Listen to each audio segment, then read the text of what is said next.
The fourth critical choice I made, and you already touched on it earlier, was to create community and belonging. I grew up without any sense of belonging for my own reasons. One being we moved, I went to 12 different schools before I graduated high school. We actually fled. And we never left during the summer. Like, I always think about that. I was like, why couldn't we have moved during the summer? It was when I was in my early 50s. I think I was 30 when I intentionally said, I'm going to choose to create my community. And then, my story with my marathon girls who are still incredibly close to me, which is what you said about your community from church and those friends and moms. I don't want to lead the witness. But will you share with us the different communities that have supported your journey to success? And then I also want to get a little bit into belonging. Sure. I, like you, didn't really feel like I belonged when I was a kid. And it's not because we moved, because grew up in Montgomery County in the suburbs of Philly and have been there ever since. I think for me, there was a little bit of a difference in how my dad wanted to raise us and the type of kid that I was. My dad was very much into sports. He actually had a basketball scholarship to go to Boston University, and then blew out his knees in high school back when they really couldn't do much about it. And so I think a lot of my childhood was, him coaching all of our sports teams and us being in sports, sometimes even taking priority over school. And for me, I was the quiet kid. I loved reading books. I would literally take a book out to recess and just sit there and read. Didn't have a lot of friends, and the ones I did have were in the reading Olympics with me. So we were all kind of socially awkward and but loved to learn. I did develop some friendships, and I guess my dad liked the fact that, being on teams, you do have that community, but it just wasn't who I was. I was good enough at sports, but that wasn't my first love. And so I was also really different because I wasn't diagnosed with ADHD when I was younger and didn't realize that some of my social awkwardness and not picking up social cues and talking super fast and all the other things, I was different because of that, but didn't realize that there was a name for it. So I just always thought I was just the socially awkward kid that was really smart, but that was it. And that was even through high school. And then with undergrad and law school, I was a mom and I was working full time, and I didn't really have time to go to the bar after class or whatever. I was trying to rush back and see my kid before bedtime. So I didn't really have a lot of friends there, but through the church, that was my first little community. And then in law school, I met who is now my best friend now. She sat next to me in law school. She was a single mom, and she had gone back to school. So she was in her 40s, and we sat next to each other and we just started talking about, our backgrounds with being a single mom and working and all of that. And we ended up developing a friendship. To this day, she's my go-to person.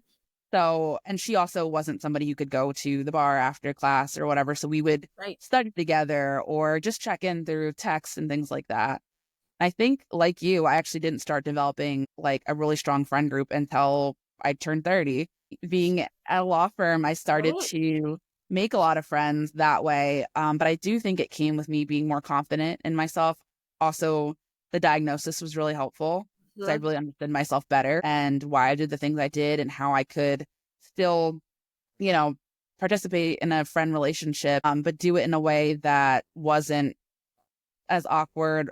I wasn't cutting people off. I was able to manage a lot of my symptoms a little bit better. And so I kind of became a part of two friend groups. One was a bunch of African-American attorneys and staff at my firm. And we would just kind of bond over what it was like to be a minority at the firm. And even though two of us have left the firm, we all keep in touch. We have monthly gatherings. We just had a Friendsgiving. But we are in a group chat daily, just so talking about. You're geographically near each other that you could have a Friendsgiving? We're all in the Philadelphia area, and we still all work at firms. Most of the group still works at Duane Morris, but two of us have left now. But we are able to even talk more about our current firms and just the state of big law and things like that. But we bond over so much, and it's been so refreshing because I feel like sometimes you have to be one way at a firm and kind of put a mask on, and you're just there to kind of do your job. With this group, I really feel like I can open up about anything. There's no judgment, and So that's been like a safe space for me. And then there's another group I have with women who are still at Duane Morris, but, just talking about what it's like being senior associates and like what we want to do for partnership or where we see ourselves in 5 years. And so kind of relatedly, but also, it's another group where I can just ask questions about law or just about what it's like to be a, 30-something woman. All of us are single, so we kind of go through that too. And so both of those groups, for different reasons, have just really grounded me and have made me feel supported in this later chapter of my career. Yeah. And you answered this a little bit, but I want to get very pointed with the question. Sure. And I'm going to start with the negative and then go to the positive. What does it feel like to not belong? I feel really isolating. I felt like I was very misunderstood, and not valued or celebrated for who I was. I only really felt like I was valued or celebrated if I tried to fit into certain groups, which I could do pretty well. I mean, I'm coming from a very culturally mixed family, and then, having, parents that were working class, I felt like I was good at fitting in certain aspects, and then I could turn that off and then, go to a professional event and be able to do that. But I felt like nobody actually saw me for who I was. It was just however I was able to fit in or whatever masks I were able to wear for the events. And now almost like the chameleon mask, this is how I should be. And so therefore this is how you will. That's draining. Yeah. That's draining. Now contrast that. So you gave 3 different examples of communities where you have together created a sense of belonging. Yeah. And so how does it feel when you do belong? It's really refreshing because I don't have to wear a mask. I can be who I am and I'm valued for that. And I can be open. Don't feel like I'm judged, where I feel like a lot of times, being an associate and definitely being a minority associate with a disability, it always feels like I'm being judged. But these people know who I am without the mask. And when I'm super hyperactive, they understand that. And that is actually celebrated because I am different, but in a good way.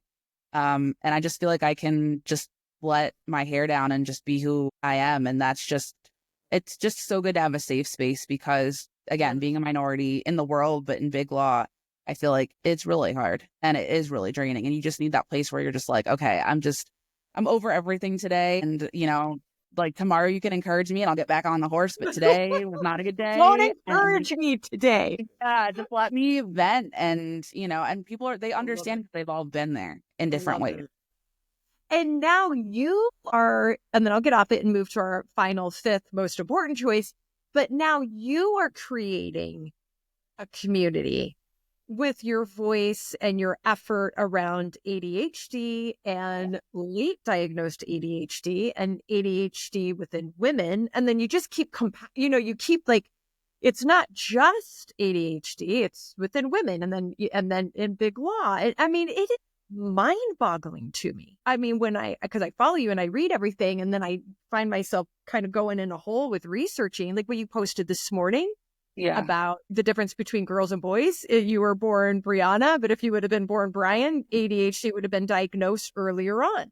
Yeah. So not to go down that path, but you're now creating a community for other women to feel a sense of belonging within. Keep doing it. And it's just as helpful to me because hearing other people's experiences and even things that they've done to help cope, it's like, we all learn from each other. And so people always say, well, you really helped us and we were diagnosed because of you and all of that. But it's like, I remember what it was like to not have been diagnosed and just thought there's something wrong with me. And so I see myself in them and, helping them feel seen. It feels good for me. It just feels like I didn't waste all these years, kind of struggling and questioning myself and having low self-worth. And, if I can help somebody to not have to go through that, I'm always happy to do it. And it actually makes me feel encouraged. Which goes back to your definition of enduring success. Yes. And mentoring people while you're on your journey through their journey. Thank you for joining me for this episode of the Choose and Become interview series. To check out more episodes, go to www.trishkendall.com/podcast. Or go to any of your favorite podcast channels, including YouTube, under Trish Kendall Speaks, and you'll find this interview and more. Choose and become.